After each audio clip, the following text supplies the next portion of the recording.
Welcome back to those who were took some vacation, those that went had off of school a little bit. I hope it's a good time to recharge, rest a little. And we're very excited to be back here. We have this lesson and our final last lesson next one, March 15th. And then we have a graduation. We didn't get a chance to talk much about graduation, even though it's in your book.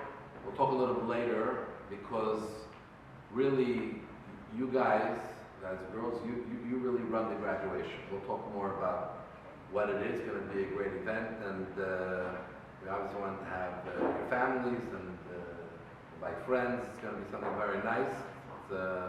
You've been through a great journey. We're still not finished. And as we mentioned many times, we're here for the mentors, and I've been telling all the time as well, that the material we're covering and the speakers we have and your mentors are really a gift for someone your age to experience. And I know that you appreciate. I don't know if you appreciate as much as someone who reached my age appreciates what you have, and I wished I had when I was your age. But we know you're all serious, and that's what's going to help with these tools to really soar the leadership level you want to get to. Before we start, we can't have a gathering of fellow Jews at this point and not mention what's going on in Ukraine. I don't know how much you know, but the official numbers is there are about 300,000 Jews that were in Ukraine. Unofficially, it's about 500,000. We know about Ukraine very much through the Chabad network. There are 190 shluchim families in Ukraine, spread out over 70 cities. And I've been to Ukraine. My plan is to go there in the summer. We'll see if it's still is going to happen. I've been to Ukraine. I've seen the facilities, the Jewish facilities that have been built in the last 30 years, put to shame Montreal and every other Jewish city in North America. Incredible.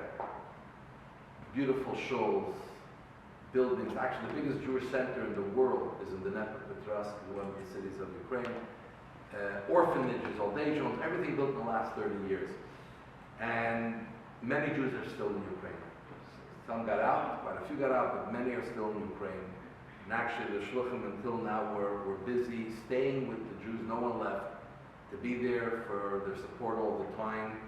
But it's getting more and more rough. The war is getting more and more brutal. But there's still, so many are trying to leave, and they need a lot of prayer for their safety. It's not easy to get on the roads. Bombs are flying all over. And for those who are stuck, we need to do prayer. So we'll start today with the prayer. The standard thing we do is we say a chapter of Psalms. So I'll read it, Psalm 20, and maybe if one of the fellows want to read it, that'll be very nice to lead us in reading it. Anyone want to lead us?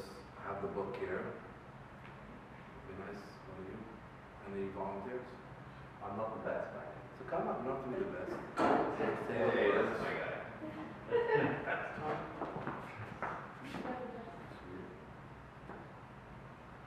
Word by word, we'll look it after. למנצח, מזמור, לדוד, יענך, אדוני,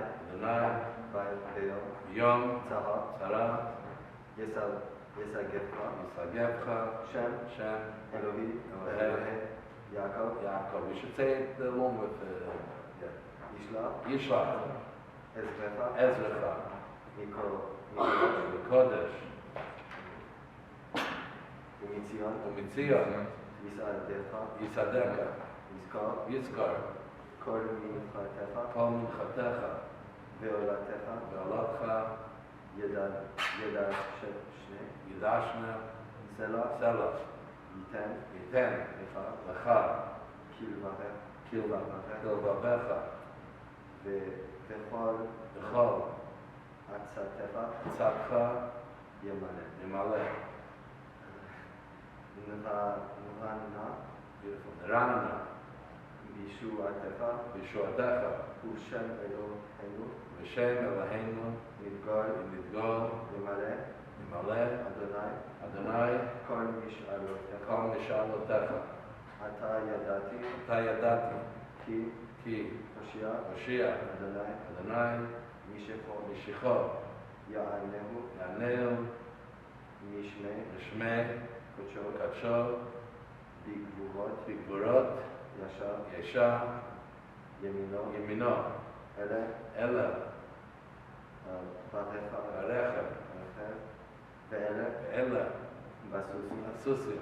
ואנחנו, בשם אדוני, בשם אדוני, אלוהינו, אלוהינו, נזכיר, המה, המה, קראו, ונפלו, נפלו, ואנחנו, קמנו, ונתעודד, ונתעודד, אדוני, הושיע, המלך, המלך, יעננו, יעננו, ביום קראנו.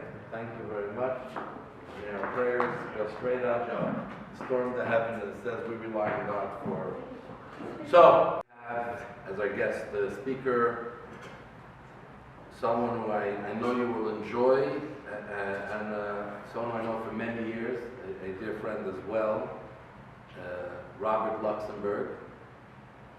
When I met Robert, I don't know how many years ago it was, probably. We met over 20 years ago or so. Yeah, at least. Bob was in various positions of vice president of some large companies in the corporate world, in the gifting world, and then in the president, in those positions in the early e-commerce world. And then Bob went on to real estate and amassed a nice real estate portfolio, which he had for many years. And lately, Bob has become a serial investor, early investor in tech companies with over close to 40 startups that Bob has invested in, and some have already, one is on his way to being a unicorn, and others have had various levels of success already.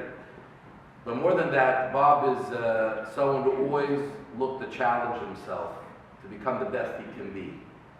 And he even has written books, several books. He's even written several books. One, he's going to talk about here, the last one, Mind, Money, and Wealth, what they didn't teach you in school, what they don't teach in school.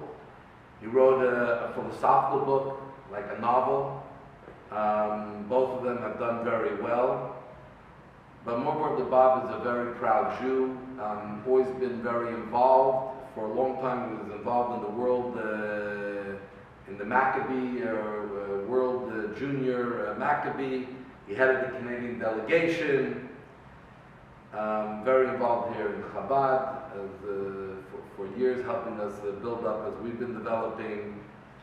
And someone who is constantly challenging himself to become better, smarter, more educated, and therefore be able to do more good for the world.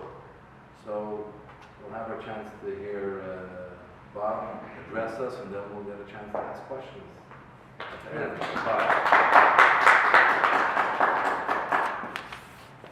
Thank you, Rabbi.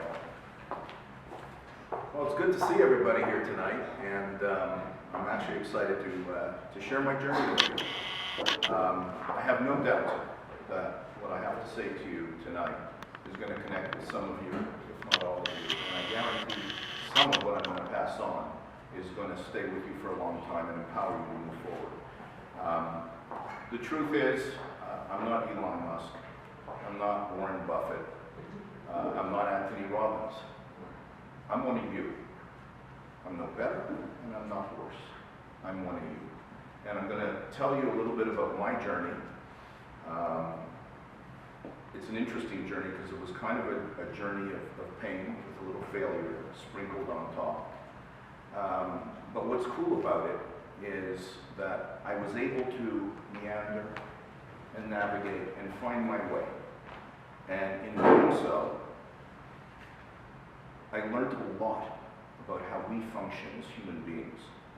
So this book here that I wrote is called Mind, Money, and Wealth, what they don't teach in school, and they don't.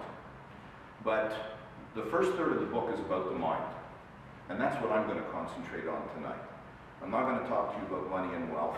I will say, I'm going to surprise you with this comment maybe, money is a beautiful thing. It's a spiritual thing, because the more of it that you have, the more people you can help. Always remember that. There are those that are brought up, unfortunately, in families where you hear words like, we can't afford that. Money doesn't grow on trees. Rich people are bad. You know, and these phrases sink in and cause something called scarcity.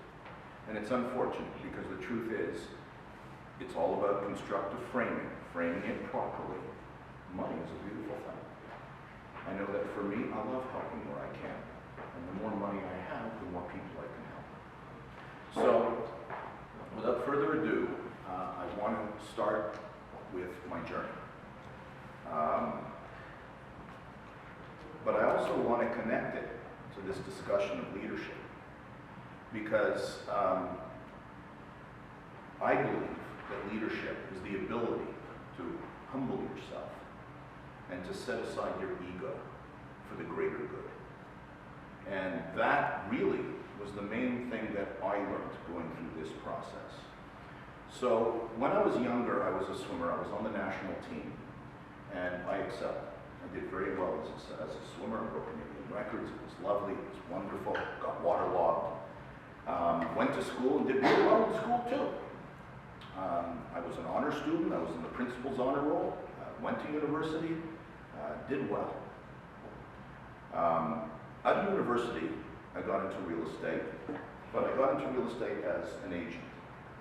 And I learned from some of the older people in Montreal that were agents selling, revenue properties, shopping centers, larger properties, and it was good for me. I was young at the time and I needed to learn. And I did well there too. From there, I started to manage properties. And there was a very interesting theme that was going on there. And that is, I would make money as an employee, pay taxes, and then whatever was left, I would live on it. But when you're an employee and you pay high taxes, there's not a lot left. You may be able to live on it, and some people, in my case, I lived too good. Bought a nice car, lived well, went to nice restaurants, bought nice clothes, but there was no money left over to build any wealth and security moving forward. So it was one of the lessons that I learned the hard way as I went forward. So the rabbi mentioned, I became a vice president and a senior vice president to some tech companies. And sounds good, doesn't it? So far, you look at that and you go, wow, not a bad past. But the truth is that I didn't have money after that. I didn't feel good about myself. I wasn't really where I needed to be, nor where I wanted to be. So expectations is a very interesting part of life. One of the things that I learned from one of my mentors was that I had very high expectations, not only of myself, but expectations of others. And this mentor, his name was T. Harvecker, amazing guy, Jewish guy, told me that you got to blow away all your expectations, because the gap between your expectations and reality causes suffering. So if you go in with very high expectations of yourself or other people that they're going to act a certain way and they don't, it's going to hurt you. It's not going to hurt them, it's going to hurt you. So change that word expectations, okay, to striving to be the best that you can possibly be. Don't sit there saying to yourself, well, this is where I always expected to be, because that's what I did. I always thought I was going to be a guy that was going to have, multi-millions of dollars at a very young age. I was going to be extremely successful. I thought I was going to be in the Olympics. None of these things happened. And it hurt me. And it hurt me deeply, to be honest with you. One day, going from executive position to executive position, making decent money, but again, paying high taxes and not having much left over. I was offered an opportunity to be head of U.S. operations for a company here in Montreal called Rita. And some people would be very happy with that. At the time, it made sense to me, so I said, yeah, I'll take the job. And that company, the executives of that company took me out to play golf one day. They took me out for dinner, and they celebrated and toasted that I was joining the team, I was going to be VP and doing this and that. It was an exciting time. After the dinner was over, I got into my car and I started to drive home. I had a chest pain. It wasn't a heart attack, but something was wrong. And I pulled over, and I realized that the entire day didn't go well for me. Something was wrong. And it was such a weird thing, and this is so true. On the radio, it was playing this song, Cats in the Cradle. I don't know if you know the song, it's by Harry Chapin. Cats in the cradle and the silver spoon, little boy blue and the man in the moon. Well, look it up, you may have heard it. But that song is basically the story of this little boy who's asking his father to play with him. And his father says that he's too busy, but he'll play with him later on. And of course, this goes on, and he doesn't play with his little boy. And then the second half of the song is now the father comes to the son, who's grown up now, asks to hang out with him, to do stuff with him. And the son says, I'd love to, Dad, but I'm busy doing this, that, and the other. And of course, doesn't give that time to his father. And yeah, it makes me emotional when I think about it, because how emotions work is it always goes back to the moment that you first had that emotion and you feel like it was yesterday. And I just felt it like it was yesterday. I cried because I realized something, that being head of U.S. operations meant that I was going to be traveling. And I had 3 young kids at home, and it meant that I wasn't going to be here. And I made that connection listening to that song. The other connection I made was, wait a minute, I've done the vice president thing before, and it didn't work. And then I did it again. It didn't work for me. Something was really wrong with this picture. You know, Einstein has this quote that if you do the same thing over and over again, expecting a different result, you're insane. Well, that's what I was doing. And so I drove home and said to my wife, I'm not going to work tonight. I can't do it. And, she was kind of shocked. She was ready to celebrate this day. And I said, this isn't working. It's not going in the direction that I expected and wanted. I'm not going to repeat the same mistake again. And the next day, I called the president of the company, Peter Hart, who's a dear friend of mine now, and told him I'm not coming in. I can't. And I explained why. But he was very angry at me, of course. They just took me out for a whole day of festivities and golf and dinner and expected me to take this position, and now I'm not coming to work. So he was quite upset. And that day, I was standing in front of the mirror, and I looked at myself and I said, you don't know what you don't know. And I humbled myself.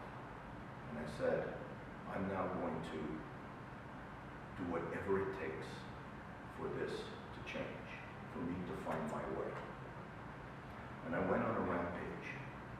No exaggeration. I read 120 books on psychology, on the mind, on marketing, on business. You name it, I did it. I read it. And then I also went on a rampage going to seminars and conferences. I went to some of the best speakers in the world on various topics. I went to T. Harv Eker, who I was part of his private circle eventually because I just loved what he was teaching. I went to Anthony Robbins, and I went to Canfeld, and I went to so many different ones. And what was very, very interesting through this process, I wish I could scientifically show you on a graph what happened. But the more I read and humbled myself and opened myself to new information, the better my life started to become. My relationships became better. Business, all of a sudden, was good. I started to work for myself, which was one of the key mistakes that I made, was always depending on somebody else, working for them.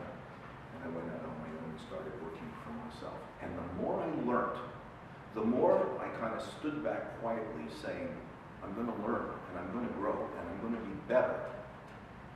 The better my life became in all areas of my life, even religiously, because I wasn't religious at all, and I started to, of course, connect with my Judaism through the Chabad. And it was very interesting, this phenomenon, because I actually studied it and ultimately put it down in my book as to where this all came. So,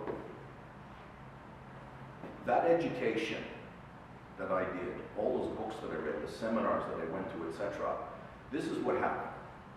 You have your brain, your mind. Your mind is broken up into several areas. One of them is called the subconscious mind. The subconscious mind is the most powerful part of your brain. If you didn't know it, you should know it, okay? It's 100 times more powerful than your conscious mind. It's a supercomputer. You are walking around with a supercomputer on your shoulders. And everything you've ever done in your life, the failures, the triumphs, the courses you've taken, all the way from literally the age of 1 up, all of it is registered and stored in that supercomputer. The books you've read, the courses you've taken, the seminars you go to, the experiences you've had, good and bad, it all goes into your supercomputer. It's there. Sometimes you may not find that file, which is a problem I have with my computer, but it's all there. The problem is this. Your supercomputer can only communicate with you in 2 ways: via dreams or gut feel. Think about it now. So, you've heard of gut feeling, right? You know, something's happening, or maybe you have to make a decision and your brain is saying one thing, but your gut's saying something else. That day that I was in the car and I had a chest pain, guess what? That was my supercomputer at work, and I mean it, telling me this is not right. Based on all the information that we have, don't do this. You're making a mistake. But I felt it here, that it was a mistake. It was a gut feel. Remember that. You're going to, as you know, you get a little bit older and time starts passing, you're going to be feeding that supercomputer with fantastic information, just like you are here. What you're doing in this leadership group is you're feeding your supercomputer fantastic information. And I promise you, there will be a day where you're going to have to make a very important decision where the stuff you're learning here is going to be there and it's going to help you make the right decision. So that's how the subconscious mind works. I'm going to ask you a question. What do you think the difference is between making $50,000 a year and making $1 million a year? The word is awareness. Okay, it's just being aware of what's out there. It's about opening yourself up to learning. And maybe listening from mentors, listening to mentors. One of the things I can tell you also is that we're going to make mistakes. We all will. We're going to have failures. We're going to fall down. The secret is to pick yourself up and learn from it and move forward. One of the real cool ways, though, of avoiding making too many mistakes and slowing you down in life is to learn from those who've made a lot of mistakes and have succeeded. So courses like this, of course, are fantastic. But over time, you've heard of TED Talks? Those are fantastic. When you get a chance, you can find the topics you like, you know, listen to a TED Talk. When you get a chance to hear a speaker, when you get a chance to read a really good book, and I can recommend many that will just blow you away, that are just so informational and life-changing, do it. Because all of that is going to help you grow. All of that is going to help you move forward. All of that will lead to you becoming a great leader, a great father, a great mother, okay, or son or daughter. And all of this is really, really important. And I would tell you that you don't want to make all these mistakes yourself. You know, they tell you in school that, you know, it's good to make a mistake and fall down and pick yourself up and learn. Yeah, but you don't want to do that all the time, the rest of your life, because it really does slow you down from reaching your goals. So try and learn from people that may know more than you, that may have failed, that may have picked themselves up, or may have learned the secrets of how to move forward in a very positive way, in a very productive way. So I want to talk to you a little bit more about the subconscious mind, because it's such a powerful topic. So when you're young, things happen. Parents say things, friends say things, teachers say things, maybe little traumas, maybe you fall off your bike, you hurt yourself. All of these things are amalgamated together and build what they call belief systems. And it's what's really interesting is most of these happen from a very young age. So from the ages of 0 to 6, maybe 8, most of who you are is formed. And it's formed, okay, who you are is formed from the experiences you've had, the things you've heard. The problem is that sometimes, and it's no fault of your parents or the teachers, they're doing the best they can, and maybe what they say comes from their own belief systems, which came from their parents, but they may say things that may be disempowering. So, this was a couple of mine. I'm not good enough. You ever heard that one before? You know, you have something that you need to do. It could be a sporting event, it could be school, it could be exam, it could be standing up speaking, it could be dancing or figure skating or whatever it is, and you go in there not feeling confident. You don't think you're good enough. You don't feel good enough. I had that, and it was difficult for me because that belief system drove me. And belief systems, you all have belief systems, positive and negative. But most belief systems are absurd because they were created when you were a little kid. They don't make sense. So at some point in time, I had to ask myself a question. Is it true that I'm not good enough? The answer was, that's ridiculous. Of course I'm good enough. So where did that come from? Why do I feel that way? Why am I behaving that way? It is because that belief system is incredibly powerful and it drives your behavior. And I know where it came from. Again, I said, it's not my father's fault or mother's fault. I'm not going to play the victim here. But my dad was never happy with anything I did. I never did good enough. I broke a Canadian record with 103 temperature. But when I got out of the water, I was told my start was horrible and you missed your turn again. I was in, the 90s all the time in class. Where were your mistakes? Why didn't you get 100? Now, I know it sounds weird, though maybe some of you have dealt with similar, where you're not getting that quote-unquote validation. But that hurts, and it goes in deeply, and it creates a belief system, because if your father's telling you this, well, you're not good enough. You believe it, and it becomes a belief system. So, I'm going to give you some examples of belief systems. I'm not good enough. I'm not good enough to be loved. Nobody's going to like me. There are a myriad of belief systems. And the best way to deal with this discussion, and you should all do it, is look in the mirror and think about it for a minute. Like, get deep, talk to yourself. What is it that's driving you? And when you pull out a belief system that's ridiculous, because they all are really ridiculous, okay? Recognize that and then replace it with a positive belief system. I'm more than good enough. Nothing's going to stop me now. And I am loved, and I will love, and I will succeed. And you replace negative belief systems with the positive. And I'm going to now describe belief systems in a different way that maybe you'll even understand better as to how it functions in your life. It's your blueprint. So some people have blueprints that will give them good relationships. Some people bad. Some people have a blueprint for success. Some people have blueprints for failure. It all comes from the same place, these belief systems that are developed through the years. Here's a really interesting one to make my point, okay? So if your belief system is, my parents make $50,000 a year and they're hoping I do the same. And so for a very long time, making $50,000 a year is completely normal. And your parents, send you to school hoping that's what's going to happen with you.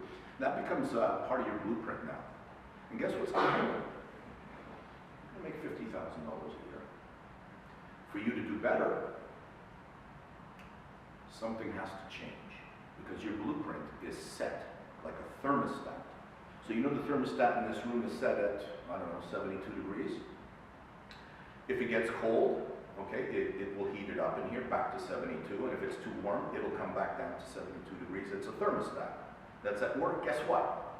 You all have a thermostat in you, and it's interesting because you have a thermostat for money, you have or business, you have a thermostat for relationships, you have a thermostat for love, you have a thermostat for health. You ever notice that in a family with parents that are overweight, that often the children are overweight?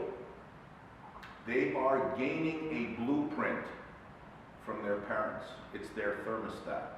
And if they lose weight, unless they make changes in that blueprint, they're going to gain that weight back again. And I'm going to prove my point now to you. How often have you heard somebody that is lower middle class, maybe they're living, in a very small house somewhere or renting an apartment, and they win the lottery. They win $10 million. And then you find out that just a couple of years later, they're broke. You heard that? I mean, it happens a lot. It's because their blueprint was set at, maybe unemployed, or maybe they're making $20,000, $30,000 a year. This money was that thermostat all of a sudden getting really, really hot, okay?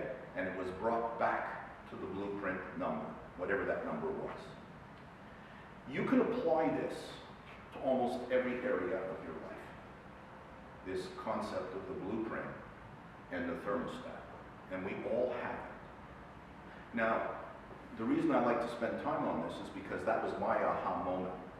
I couldn't understand. My IQ is great. I'm doing well in school. I was a good swimmer. I went to university. I did everything I was supposed to do. I had high expectations, and guess what? I couldn't get beyond this. My blueprint was set at a certain number. I couldn't do better. And every time, I would repeat the same mistakes. I would keep doing, things sometimes a little bit better, sometimes a little bit worse. I always ended up in the same place. And so you need to recognize that that's a hidden ceiling in your life. Good leaders break the ceiling. Now I'm going to describe something very interesting. It's called perturbation. So perturbation, for those that don't know the word, is basically the following. A good example would be a pot of water. We put it on the stove, and we turn it on high, and that water now slowly heats up, and it gets aggravated. The molecules are getting aggravated. They bump into each other, and the hotter it gets, the more aggravated they get. And at some point, the molecules are going crazy enough that there's a moment where it starts to boil and steam comes from the water. So there's a change in state, okay? That's called perturbation. The reverse is true too. You get to that ceiling where you're about to change into steam, but then somebody turns the stove down. So it never happens. A lot of people, and this relates to what I was talking about, that blueprint, a lot of people will do that. They will start with, maybe they're unhappy with their lives, they're unhappy with their love life, they're unhappy with their business life, they're not happy with their schooling, they're not happy with whatever, and they get uncomfortable. They know something has to change. So they're smart enough to know that, and they're smart enough to know they got to do stuff to change, okay? But they get to the point where they're so uncomfortable with the position they're in, they want to change, that one of two things is going to happen. They're either going to burst through that ceiling to the next level of life, change, and it will change their belief system. They'll burst through it, and it's really uncomfortable when that happens. Or, when they get there, they're going to go back to where they were. Why? Because it's easy, it's comfortable, it's what they know. And some people actually become comfortable in their misery. So here they are, they're getting to that point where they're ready to change, they're ready to grow, they're ready to explode their lives into something so special and so good. 99% of the people will turn down the heat when they get to that point where they're ready to explode. And they will go back to that comfortable misery. And then and again, will start building up. It might take weeks, it might take months, maybe days. And that uncomfortable feeling builds up to a point where you're ready for change. It's scary. So, what I'm asking you to do as leaders, as people who want to grow in every part of your lives, is you're going to go through this process. It's a normal process. When you get to that point, it's so uncomfortable. Don't fall back. Be brave, be leaders, and burst through that ceiling to the next level. Become steam. Change your state. And here's the cool part of what's going to happen. You never go back. Once you get through that ceiling, and you're at that next level, you will never go back to where you were before. Now, guess what happens? You start again. But now you're starting from a much higher level, a happier place. You're growing, and you feel it, and you know it, and it's a good thing. But now the same thing's going to happen. You're going to start getting a little bit more uncomfortable. And you're going to hit that next level. And it'll be your choice to burst through it or not. And in your lifetime, especially in different areas of your life, you're going to go through this perturbation, okay? Hopefully, you'll burst through that ceiling several times. Now, I will tell you that a lot of the people that you've heard about, people like Elon Musk and Buffett and Gates and all these guys, they've all gone through this process many times. They've bursted through the ceiling each and every time. Growth is uncomfortable. Be uncomfortable. Get used to being uncomfortable. Don't be comfortable with, stagnation. We learn in Judaism that every day we got to grow. We got to do something good. We got to do something special. Before the night comes, we have to look back saying, what did I do that was different? What did I do that was better today? It's about growing. Our whole journey here on earth, frankly, is exactly that. Okay? It's about growth, it's about learning, it's spiritually and otherwise. So perturbation becomes a big part of that. Never be afraid to take it to the next level, because that's what it's all about. It's about growth. What could hold you back? Fear. Now let's be clear what fear is. Fear really comes from a part of your brain here, the medulla. And it's not really necessary anymore. It was kind of created during the time of cavemen. So when they would hear a saber-toothed tiger coming after them, okay, they will run. They won't even think about it. The fear of that saber-toothed tiger or that dinosaur, or whatever it was that was chasing them, would make them run and run fast. It was needed in those days. But fear never went away. And here we are, where, there are times fear is important, but generally speaking, in day-to-day life, fear is a waste of time. And unfortunately, is part of who we are, and part of how we function. And fear's never going to go away. We're going to be scared. We might be scared to do something different. We might be scared to be something different.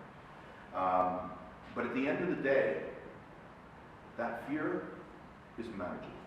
And that's what you have to learn to do. So all these well-known people that you know over the years that have done something special have dealt with fear and deal with fear every day. Do you think for a second that, these multi-billionaires out there don't deal with fear? Some people think they're fearless.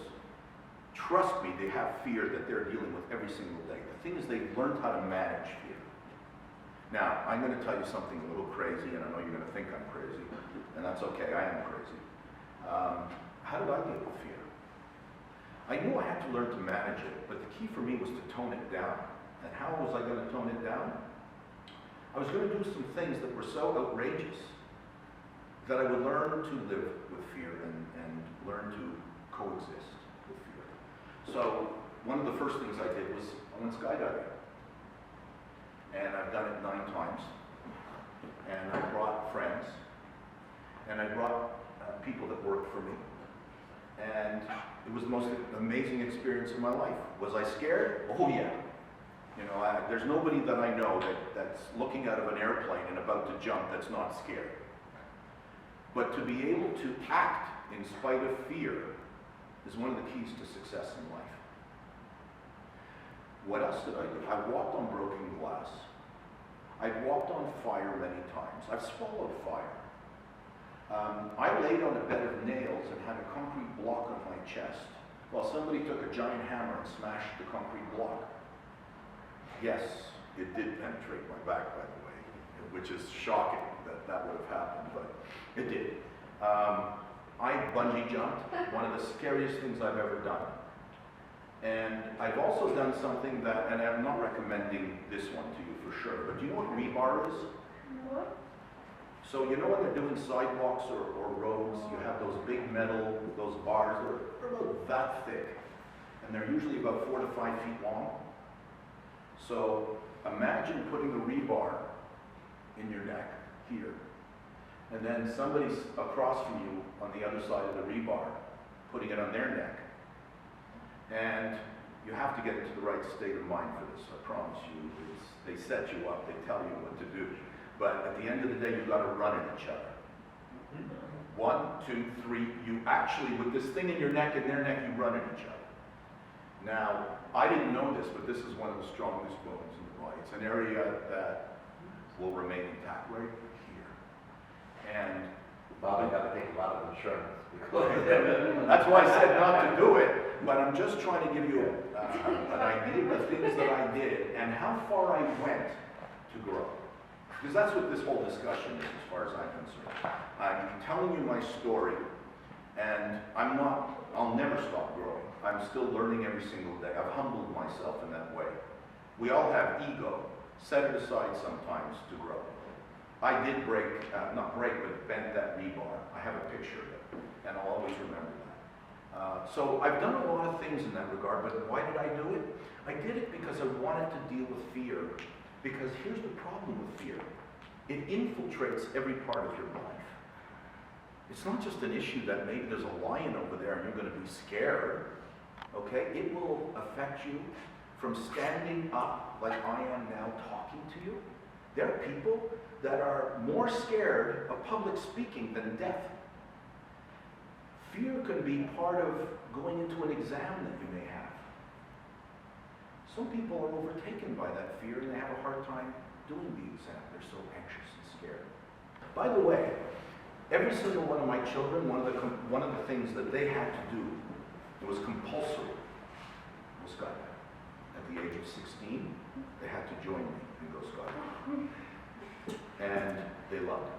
My son loved it so much that he had a very difficult breakup with a girl at one point in time, and he was really upset and sad.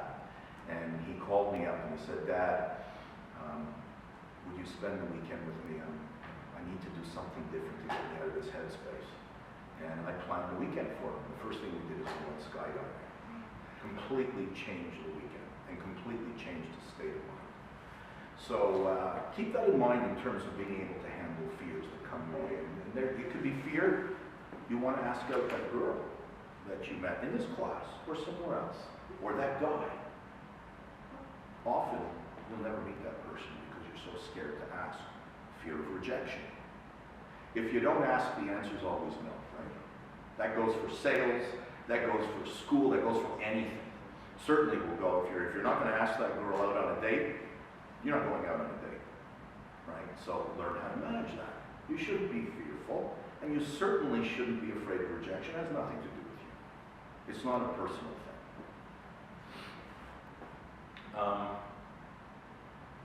So I think that I'm going to leave you with one more lesson. What is the key to success? Some people would say, and I've had this conversation before with people, and it's amazing how many people say IQ.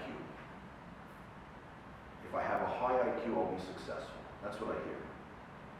That is so wrong. It is so untrue. In fact, if you look around at people with very high IQs, geniuses, you often see the same thing. They're professors, or they write books, or they're not successful. Some are, but it has nothing to do with IQ.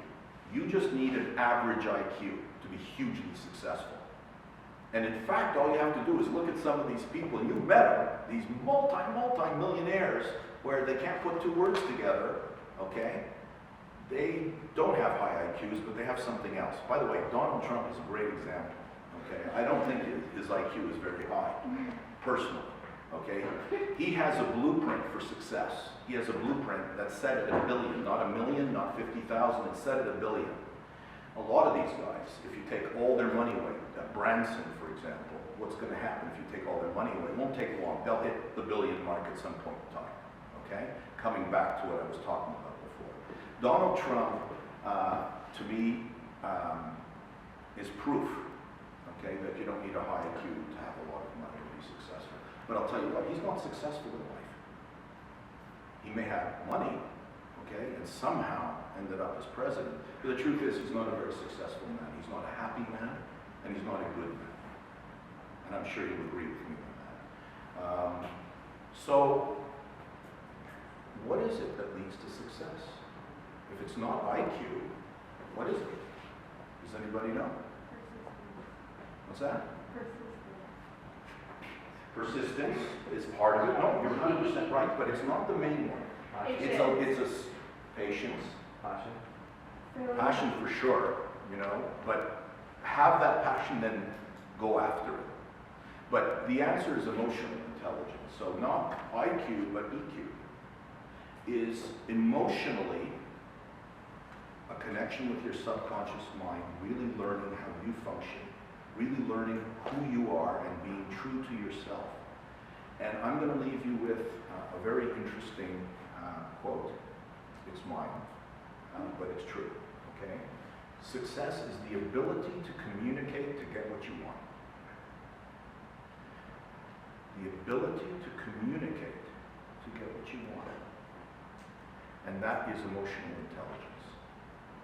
And if you're able to communicate in a way that that girl or boy goes out with you, that you want to be able to make a sale or have somebody invest in your company, if you can communicate in a way that they relate to you and you're authentic, it's a key word, authentic, that you're being the true you and not just some facade, then you will succeed in life.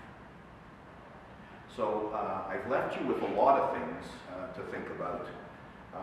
The truth is I could stand here for another hour and pass on, you know, tidbits that I've learned through my pain and my failures. And where it led me to today is, and I'm still growing and I'm still learning, believe me, and I'm still humbled. But I'm doing pretty well in life. I have a wonderful lady that I have the most amazing relationship with, and I love her very much. And we communicate. And business-wise, I'm doing very well. You know, always learning, always growing, but definitely in a fantastic place, and I'm excited about the future. I have wonderful kids. I love them so much, and we're trying to stay healthy, and we're trying to stay spiritual. And I think that all of these things make you a true leader. I think that's what it's about. And leaders will pass on their passion, their authenticity, the knowledge that they've learned through their pain, through success, through education, that they pass it on to the people around them, that they share. They pass that beautiful energy on to these people. And, you know, it's something I love to do. You know, for me, standing in front of you right now, I'm getting great joy because, and that's why I wrote this book, by the way, okay? It's my third book, and I wrote it for my children. I wrote it that in case I died, I would give them the blueprint to success This will guarantee if they, because it's all about the mind, some of the things we talked about today. And once you are there, you've created that beautiful, you've fertilized the land, it's ready to go.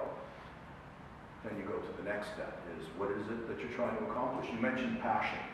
You know, I just had that conversation with my son. It was a fascinating conversation. Because too many people wake up every morning, go to work doing something they don't like. And I would not recommend that. You know, yes, we have to make a living. We've been drilled in our heads since we were young. We've got to make money. There are many ways to make money. And here, I promise you this. I don't care what your passion is. If you're passionate and you work hard enough on that passion, money will come. Money will come. You know, leverage it, whatever that passion is, grow it. There are many other people out there in the world that probably think the same way you do or are interested in the same things you are. Use the internet, it's a great resource. But wake up every morning doing something you love. In this book, there's a couple of chapters. How much time do I have? Am I done? Almost done? Another minute or two, yeah. Okay, I'm just going to leave you with the following. I wrote 2 chapters. One, the odds of you being here altogether. Okay?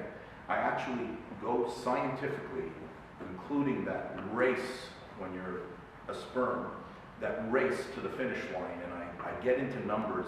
You shouldn't be here. The odds were just incredibly against you. This is a gift. God brought you here for a reason.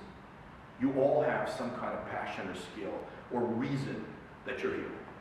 Find it. The other thing I want to tell you is you don't have a lot of time here. Okay? You think, especially when you're young, you think you're going to live forever.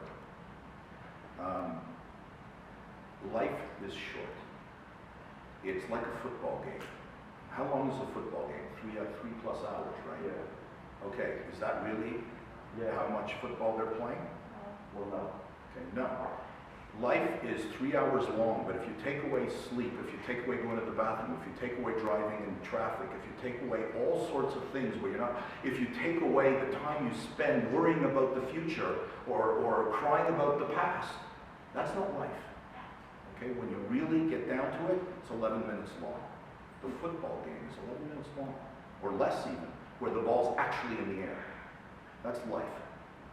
So I say that because treat every moment the same way. It's a gift. Do something special with it. Do something special with your life. Say the things you have to say to your mom, your dad, the I love yous, I care, thank you for doing this for me. To your sons, to your daughters eventually. Communicate, connect. Life is not as long as you think. And I want to give these away, but I don't want to just give them away. I'm going to ask you something about what I was talking about, and if you remember, I was talking about the difference between making $50,000 and $1 million. There was one word. Do you remember what it is? Awareness. Sorry, you didn't hear? Awareness. Okay, next one. I was talking about that boiling hot of water and bursting through the ceiling. What's it called? Perturbation. Yeah, you can't. You can't. Somebody over here said, what? Perturbation. Perturbation. Yeah, I think a few of you said it. So, Bob, this is a good group. Everyone deserves a book, really. so let me give that to you. She said, oh, you didn't say it? Oh, because you put your hand up. Oh, there it is. You don't want my book. No, I want to, but it's okay. I didn't But let's finish. Any questions? The beautiful Bob. Take a few questions. I have a question. Yeah. We're starting a strategy today as part of this chapter, and they correlate core values with your strategy. And I was just wondering, in that perturbation moment, I'm just fascinated with that whole concept. What core values would you say realign your strategy in your life? So actually, that's really important. I took a whole course on values, and I live by my values. Okay, so I have my value set of how my 2 words are loyalty and honesty. Everybody has their own set of values, and they will drive you. But you've got to separate that. In perturbation, you're not talking that they will be part of your strategy. Okay, but at the end of the day, you're trying to burst through that ceiling and do something else. The values will make sure you're doing the right thing. but you need to burst through it nonetheless through the purchase. That decision, that moment of decision, okay, will be not to pick up a gun and shoot somebody to get something done, because your value set would never allow that to happen. So how you are driven, and it comes from youth, as you know, okay, our value set, actually mostly from our parents, will drive you to making that decision. But you got to be careful not to be held back by belief systems that don't serve you. Well, that's what I was alluding to, because you're talking about blueprint, but in the chapter they talk about values related to strategy. So because you're saying that you kind of readjusted your blueprint to break through, how did those new values, let's say, or augmented values, when you change your blueprint, allow you to re-strategize, and what did you do in your strategy? Yeah, it's actually it was the changing of my strategy that led to my blueprint changing. Okay. Okay, so I first had to change the strategy because it wasn't working. Right. Whatever it was I was doing. What was that point? It was that point. It was an car. epiphany. It was an epiphany moment, and that moment absolutely was in the car. In the car, yeah. Okay? It was like, oh my God, what the hell's going on here? It's not working. I'm going to stop this. And deciding, you know, for many reasons, but deciding that I was going to make change and humble myself and learn, that was my moment. That was my strategy. That was my moment.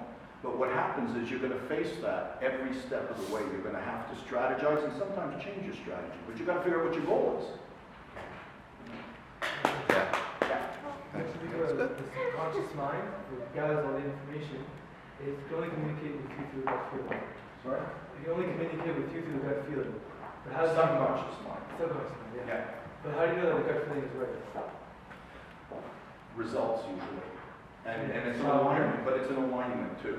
I mean, if and it happens, okay? If you have a feeling and you do something and it doesn't turn out right, then you realize at that point you've got to add some data to your database. But there's also, and I don't want to get complicated here, but there's also the gut feeling, okay, can be fogged by something they call the voice. And it's a voice inside you that will sometimes take you out. They say it'll actually hold you back from moving forward. And you have to be able to learn the difference between that voice and the voice to do something that's good for you. But I don't want to get into that now. It's a little bit too complicated. Stick with the gut feel. Did I see a hand over there? Yeah. What if your gut feeling is really fear? I mean, Fear? fear. Oh, what's What if my you're- gut feeling about fear? No, what if it's really What if your fear? gut feeling is driven by emotions that are counterproductive? Fear, insecurity. What if your gut feeling is, like you said, wrong? I think it's not really a gut feeling at that moment in time. That's the voice I was just talking about. Okay, so the belief system that drives you to believe you're not good enough, to be fearful of doing something, okay, because you know you're going to fail in your head, you've decided already, is very different. And that's where you have to pay attention to the difference between a belief system that's driving you that's faulty. I like to use, Tony Robbins uses the word absurd. Okay, absurd. Most of our belief systems are not real. They're not, you know, they were made up when we were really young and they don't apply. So that's the first thing you have to do, is figure out what that belief system is that's driving you. Fear is a different animal altogether. Okay, when I say manage fear, sometimes fear is called for. You know, the fear that you have when a car's coming at you and you're driving and, you know, the adrenaline's rushing and now you go into automatic mode that's not what I'm talking about.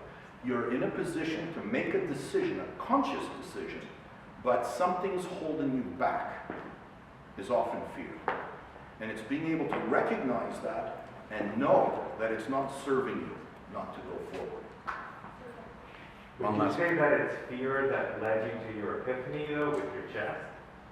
I think that fear held me back all the way through. There was a lot of fears that were embedded deep inside of me. But after that day of celebration where most people would expect that you'd be overjoyed, you were actually very anxious.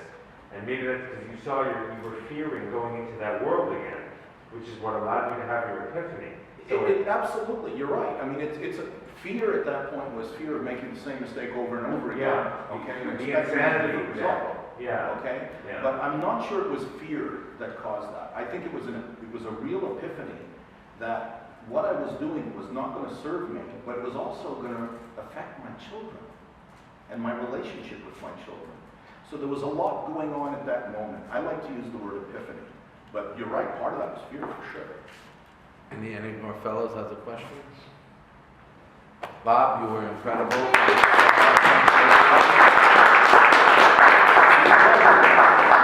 Take just a few short minutes, get some food if you want, then come to the tables.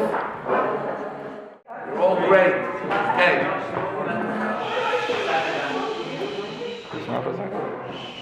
Okay, let's all pay attention.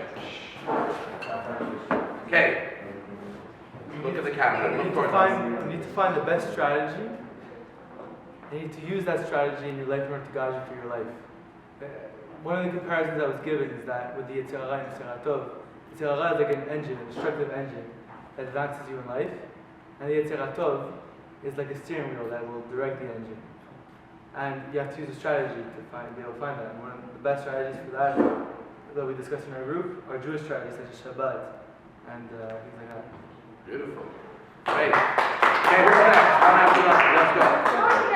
Okay, but while you're up there, take down your mask. It's very hard to see what you say. Okay. One second. Okay. Okay, we're gonna talk about the guest speaker because he's really what inspired us today. Okay, so first we learned about the blueprint and how that's how you're raised and put up. But you should always, if it's like not good enough, you should always change your blueprint no matter what. And even if you've reached your blueprint, you should always go for more. And be It's never brave. enough. Yeah, be brave. And even if you get there, you're brave enough, go again more and reach And it. take And risks. growth. Growth is always happening in your life. I love it. Who's next? Come. I went to be called. Great. Okay, so our guest speaker told us about how like we should always follow our gut feeling and like our gut, but our mentor we spoke about how like sometimes we shouldn't follow our gut feeling and instead we should follow our values because we were given like this amazing advantage in our lives that we're Jewish and we have the Torah. And if we follow the values and the ethics and the morals that our parents and the Torah gave us, then it would lead us in the right direction. Obviously sometimes you have a bad vibe and you should follow your gut, but most of the time you should follow the values that were instilled in you from a young age. Beautiful. Wow. Okay, who's next?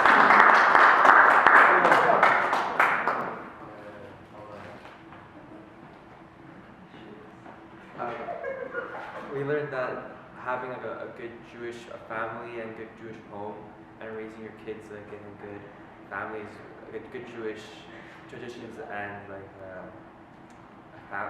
good values, it makes a big impact on one and their everything.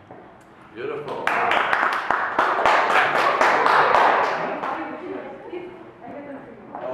I learned that the blueprint to your success never stops and there's always different levels.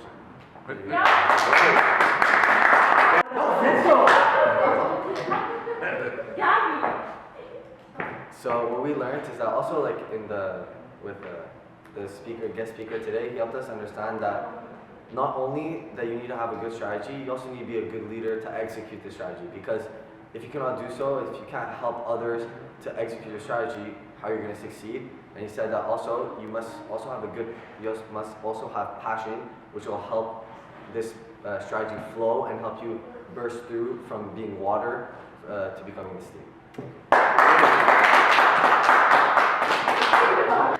All stays internal, don't worry.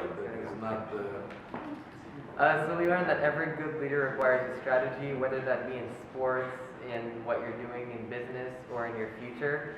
And so we realized that a strategy is needed to find success in the future, and that every leader's strategy might be different, but you can all achieve the same goals of success, and everyone gets there in a different path, but everyone can achieve it. Yes,